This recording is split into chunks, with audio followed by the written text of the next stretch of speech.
More importantly, are you ready? Yeah. Okay. So in 1970, Daniel Berrigan was a leader in sort of activities that were trying to bring peace in the world, including ending the war in Vietnam.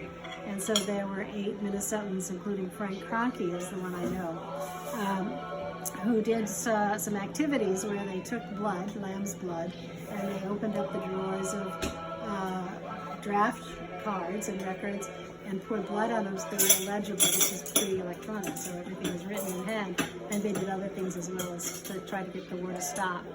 So Frank Cronkey had been a friend of your Uncle Frank's when they were in school together at St. Cloud University, but he also met your Aunt Margaret, and I think they had sort of a dating relationship at one point.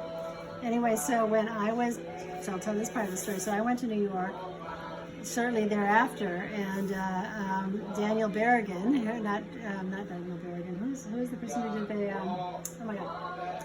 the Pentagon Papers? Daniel Ellsworth had taken on, each of the Minnesota 8 were being brought to trial, but they didn't bring them to trial all at the same time, one by one.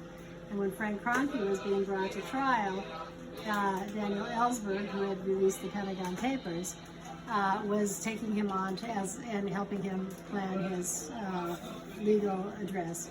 And so he was in New York for that, and I came into New York, and I was staying at Catherine's, my sister Catherine's loft.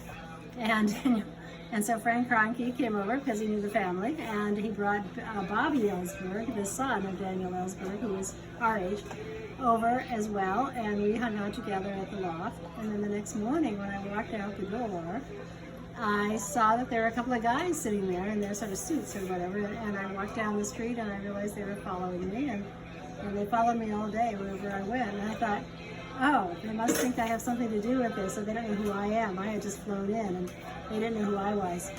And so that was fine. So the next day I walk out again, and I walk, and they're waiting for me, and I walk. So this day I decide, well, I'll take them to the movies. That's what I always do.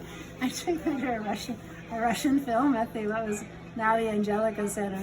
And so I went in and I bought a ticket, and I sat in a row, and about 2 minutes later they showed up and they sat behind me, watched a 3-hour Russian movie, I don't know. And then at the end of it I thought, oh, I wonder if they're going to follow me home. Am I safe? Should I just walk home, or should I get on the subway? I just walked home, and they followed me home, and then the next morning I came out, they were gone. They realized I had nothing to do with any of this. I was nobody. But I just had fun taking my FBI agents to the movies, which is what I do.